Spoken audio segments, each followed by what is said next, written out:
हर हर महादेव। अगर अगर भगवान आपके साथ हों, अगर स्वयं श्री कृष्ण आपके रथ पर बैठे हों और अगर आपने उनकी आंखों से निकलता हुआ विराट रूप देखा हो तो बताइए दोस्तों, क्या कर्म आपको छू सकता है? क्या आपका पतन संभव है? क्या फिर भी आंसू गिर सकते हैं क्या? नहीं। आज यह प्रवचन किसी कथा के लिए नहीं, यह वीडियो आपकी भक्ति को हिला देने के लिए। दोस्तों, सोचिए अर्जुन कृष्ण का सखा, कृष्ण का शिष्य, कृष्ण का रथी, और फिर भी महाप्रस्थान में वह गिरता है। क्यों? क्योंकि आज हम एक ऐसा सत्य खोलने जा रहे हैं जो मंदिरों में नहीं बताया जाता, जो कथाओं में दबा दिया जाता है। भगवान के साथ रहना और भगवान हो जाना, ये दो अलग अलग अवस्थाएं हैं। पांडव कृष्ण के साथ सदा रहते थे, उनके दर्शन उन्हें सुलभ थे, फिर भी यह क्यों? अर्जुन कोई साधारण योद्धा नहीं था दोस्तों।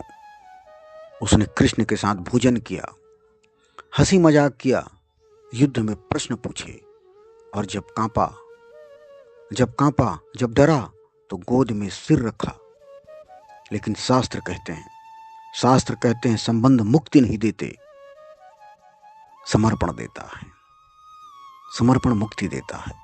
अर्जुन का संबंध कृष्ण से था, लेकिन अर्जुन अभी भी अर्जुन ही था। अब यहां सबसे बड़ा भ्रम टूटेगा दोस्तों। लोग सोचते हैं जिसने भगवान का विराट रूप देख लिया वह मुक्त हो गया। सब यही सोचते हैं, लेकिन नहीं। श्रीमद् भागवत गीता का 11वां अध्याय मुक्ति का नहीं, दायित्व का अध्याय है। कृष्ण जी अर्जुन से कहते हैं, यह रूप मैंने तुम्हें विशेष अनुग्रह से दिखाया। लेकिन ध्यान दीजिएगा दोस्तों, यहां पर वह यह नहीं कहते अब तुम कर्म से मुक्त हो। यह नहीं कहते। क्यों? क्योंकि जिसने सत्य देख लिया उसके लिए अज्ञान अपराध बन जाता है। अब अर्जुन के पास कोई बहाना नहीं था। अब सबसे कठोर सत्य, कर्म का नियम, जहां भगवान भी मौन हो जाते हैं। भगवान क्या कर सकते हैं? भगवान मार्ग दिखा सकते हैं, भगवान शक्ति दे सकते हैं, भगवान साथ चल सकते हैं दोस्तों, लेकिन कर्म का फल नहीं हटा सकते। क्योंकि भगवान धर्म है और कर्म नियम धर्म की रीढ़ है। कर्म और नियम जो हैं वह धर्म की रीढ़ है। भगवान धर्म है। गीता साफ कहती है, न कर्तव्यम न कर्मणि, अर्थात न मैं कर्म करता हूं न मैं फल देता हूं।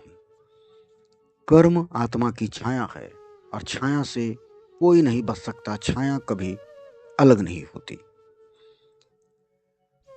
अब यहां पर आते हैं सबसे खतरनाक रोग, अर्जुन का सूक्ष्म अहंकार। अब बहुत गहराई में उतरेंगे दोस्तों, ध्यान से सुनिएगा। अर्जुन में अहम था, हाँ जी हाँ, लेकिन वह अहम ऐसा नहीं था जो चिल्लाता है, कहता है मैं महान हूं। वह जो अहम है वो फुसफुसाता था, मैं धर्म के लिए लड़ रहा हूं, मैं कृष्ण की आज्ञा से कर रहा हूं। उपनिषद कहते हैं, धर्म के वस्त्र पहनाम। हम सबसे पहले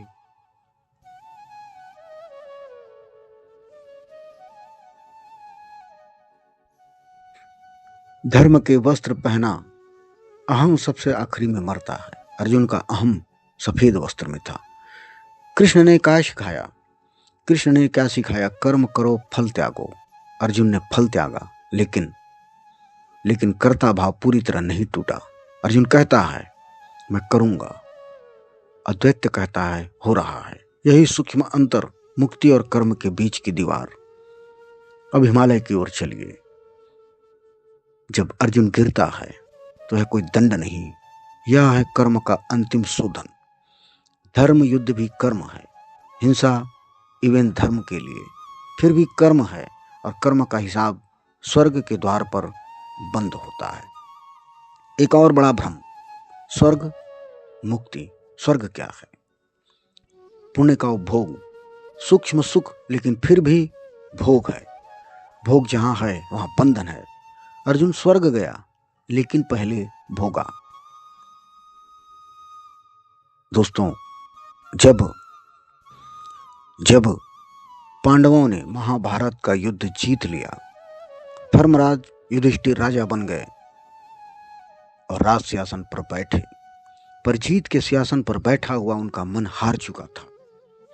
कुरुक्षेत्र की भूमि से उठती लाशों की गंध, भाइयों का वध, गुरुओं की मृत्यु, स्त्रियों का विलाप, ये सब युधिष्ठिर की आत्मा में उतर चुके थे। राज्य पाकर भी आत्मा शांत न हो तो राज्य नहीं, बंधन है। तभी एक दिन युधिष्ठिर, धर्मराज युधिष्ठिर सभी भाइयों को बुलाते हैं और कहते हैं, अब हिमालय चलेंगे, जहां न सिंहासन है, न निर्णय, न दोषारोपण। पांडव ने राजपाट छोड़ा, अर्जुन ने गांडीव त्यागा, द्रौपदी ने श्रृंगार छोड़ा, सभी ने सफेद वस्त्र धारण किए और उत्तर की ओर चल पड़े, जहां मृत्यु भी मौन होकर आती है। उनके पीछे पीछे एक कुत्ता चल पड़ा। न किसी ने उसे बुलाया, न किसी ने उसे भगाया। यही पहला रहस्य है दोस्तों। हिमालय की ओर धीरे धीरे सभी आगे बढ़ने लगे। चलते चलते दोस्तों, सबसे पहले द्रौपदी गिरी। द्रौपदी का पतन। प्रेम में छिपा पक्षपात। धरती पर गिरते ही कोई रोया नहीं, कोई रुका नहीं, परंतु भीम कांप उठा। बोले, ऐसा क्यों गिरी? तो युधिष्ठिर बोले, शास्त्रों के अनुसार द्रौपदी ने 5 से विवाह किया, पर हृदय में अर्जुन को अधिक चाहा। जहां धर्म में पक्षपात होता है वहां यात्रा यही समाप्त हो जाती है। यह पाप नहीं था, यह सूक्ष्म आसक्ति थी। फिर धीरे धीरे आगे बढ़े। फिर सहदेव और नकुल थोड़ी दूर आगे सहदेव गिरे। उनका गिरने का कारण, उन्हें गर्व था कि वे सबसे अधिक ज्ञानी हैं। अहंकार, ज्ञान का अहंकार। फिर नकुल गिरे। उसके गिरने का कारण, उन्हें गर्व था कि वो सबसे सुंदर हैं। और शास्त्र स्पष्ट कहते हैं दोस्तों, ज्ञान और रूप दोनों जब मैं बन जाए तो साधना वही टूट जाती है। धीरे धीरे शनय शनय आगे बढ़ते चले। भीम गिरे, जो गदा उठाकर पर्वत तोड़ देता था, जो बड़े बड़े योद्धाओं का मान मर्दन कर देता था, वही शरीर थककर धरती पर गिर पड़ा। युधिष्ठिर बोले, भीम में अतिशय बल था और उसी बल से उपजा क्रोध। धर्म में शक्ति होनी चाहिए पर अहंकार नहीं। बल और क्रोध के भार से भीम का पतन हुआ। फिर आगे बढ़े। अंत में अर्जुन गिरे। वह अर्जुन जिसने कृष्ण को रथी बनाया, जिसने दिव्यास्त्र पाए।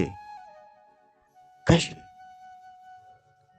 युधिष्ठिर बोले, अर्जुन ने सोचा कि मेरे जैसा धनुर्धर कोई नहीं। यह श्रेष्ठता का भाव अंतिम द्वार पर स्वीकार नहीं होता। मैं ही श्रेष्ठ हूं का भ्रम। इसलिए अर्जुन गिरे। बचे युधिष्ठिर। अब केवल युधिष्ठिर और साथ में वह कुत्ता। हिमालय के पार स्वर्ग के द्वार पर पहुंचे। द्वार खुले। देवराज इंद्र ने स्वागत किया और कहा, हे धर्मराज, आपका स्वागत है, परंतु अकेले आओ, कुत्ते को छोड़ दो। युधिष्ठिर रुक गए। कहा कि जिसने शरण ली उसे मैं नहीं छोड़ सकता, यह मेरा शरणागत है, मैं इसे नहीं छोड़ सकता। इंद्र बोले, यह अशुद्ध प्राणी है, यह अंदर नहीं आ सकता। युधिष्ठिर का उत्तर शास्त्र सम्मत है और शास्त्र में अमर है। उन्होंने कहा कि यदि धर्म स्वर्ग में जाकर करुणा छोड़ दे तो ऐसा स्वर्ग मैं नहीं चाहता। जहां धर्म को छोड़ना पड़े स्वर्ग के लिए, मुझे ऐसा कुछ नहीं चाहिए। तभी दोस्तों कुत्ते का रूप बदल जाता है। वह कोई और नहीं, स्वयं धर्मदेव के रूप में परिवर्तित हो जाते हैं। वह स्वयं धर्मदेव थे। धर्मदेव, यह अंतिम परीक्षा थी, युद्ध में नहीं, राजपाठ में नहीं, बल्कि करुणा और निष्ठा में। दोस्तों, इसका शास्त्रीय दृष्टि से निष्कर्ष है, पांडव पापी नहीं थे, वे सूक्ष्म दोषों के कारण गिरे। केवल युधिष्ठिर इसलिए पहुंचे क्योंकि उनमें करुणा थी, त्याग था और धर्म बिना शर्त था। धर्म वह नहीं जो ग्रंथ में लिखा हो, धर्म वह है जो संकट में भी साथ न छोड़े। अगर दोस्तों अर्जुन नहीं बचा, गीता सुनकर भी कर्म भोगा, तो हम किस भ्रम में हैं। मंदिर, जप, कथा, ये सब उपकरण हैं, परिणाम नहीं। परिणाम तब आता है जब मैं गलता है। भगवान के दर्शन से नहीं, भगवान जैसे हो जाने से कर्म करते हैं। कृष्ण को देखने से नहीं, कृष्ण तत्व जीने से मुक्ति आती है। और यही कारण है कि कृष्ण के साथ रहते हुए भी अर्जुन को कर्म का फल भोगना पड़ा। अब तक आपने यह समझ लिया होगा कि अर्जुन का गिरना कोई दुर्घटना नहीं था। अब प्रश्न और भी खतरनाक है दोस्तों, क्या अर्जुन को स्वर्ग मिला? और अगर मिला तो क्या वह मुक्ति थी? यही से कर्म और कृपा का सबसे गुप्त द्वार खुलता है। महाभारत स्पष्ट कहता है, अर्जुन को स्वर्ग मिला, देवलोक में उसे स्थान मिला, देवताओं ने उसका स्वागत किया। तो फिर प्रश्न उठता है, अगर स्वर्ग मिला तो गिरने की बात क्यों? क्योंकि स्वर्ग पुरस्कार नहीं है दोस्तों, उपभोग है। शास्त्र कहते हैं स्वर्ग पुण्य का फल है और फल का भोग समाप्त होते ही आत्मा पुनः खाली हो जाती है। अर्जुन का पुण्य अपार था, धर्म युद्ध, गुरु भक्ति, कृष्ण की आज्ञा का पालन, इसलिए स्वर्ग तो निश्चित ही था। पर स्वर्ग में भी मैं बना रहता है। अब बहुत साफ साफ अंतर समझिए दोस्तों, मुक्ति और स्वर्ग का अंतर जो कभी बताया नहीं जाता। स्वर्ग वह है जहां सुख भोगा जाता है और मुक्ति वह है जहां भोगने वाला भी नहीं रहता है। स्वर्ग में अर्जुन ही था, बस दुख नहीं था। और मुक्ति में न अर्जुन रहता है न स्वर्ग, बस सत्य रहता है। यही कारण है कि स्वर्ग को शास्त्रों में अंतिम लक्ष्य नहीं माना गया। अब यह प्रश्न है जो हर साधक के मन में होता है कि अगर गुरु कृपा हो, अगर ईश्वर साथ हो, तो कर्म क्यों नहीं कट जाते? उत्तर सुनिए दोस्तों और दिल मजबूत रखिए। गुरु कर्म नहीं काटते, गुरु आपको कर्म सहने योग्य बनाते हैं। सहने योग्य। ईश्वर कर्म नहीं हटाते, ईश्वर आपको कर्म से बड़ा बनाते हैं। अगर कर्म काट दिए जाएं तो साधक कभी परिपक्व नहीं होगा। और अर्जुन को भी कृष्ण ने कभी यह नहीं कहा, चिंता मत करो, सब मैं संभाल लूंगा, कभी नहीं कहा। कृष्ण ने कहा, उठो, लड़ो, देखो और समझो। जो बात मैं अपने वीडियो में हमेशा आप लोगों को कहता हूं, उठो, लड़ो, देखो और समझो। अब अर्जुन का सबसे गुप्त भय क्या था? अब अर्जुन की आत्मा में उतरते हैं दोस्तों। युद्ध से पहले अर्जुन रोया, हाथ कांप गए, गांडीव गिर गया। क्यों? क्योंकि अर्जुन डर रहा था मृत्यु से नहीं, बल्कि मैं कौन रह जाऊंगा। युद्ध के बाद भी यह भय पूरी तरह नहीं गया। यही भय महाप्रस्थान में अंतिम बार प्रकट हुआ। अब तुलना स्पष्ट होनी चाहिए, युधिष्ठिर क्यों नहीं गिरे? तुलना, सबसे तुलना करें युधिष्ठिर की, क्यों? क्योंकि उनके भीतर जीत का गर्व नहीं था, पुण्य का हिसाब नहीं और धर्म का दिखावा नहीं था। युधिष्ठिर के भीतर यह भाव था, अगर धर्म स्वर्ग में भी करुणा छोड़ दे तो अधर्म नहीं। और अर्जुन युद्ध जीत कर भी अपने भीतर को पूरी तरह से हार नहीं सकते। और अंतिम दृश्य, स्वर्ग के द्वार पर एक कुत्ता क्यों? कुत्ता ही क्यों? क्योंकि कुत्ता तर्क नहीं करता, शर्त नहीं रखता और साथ नहीं छोड़ता।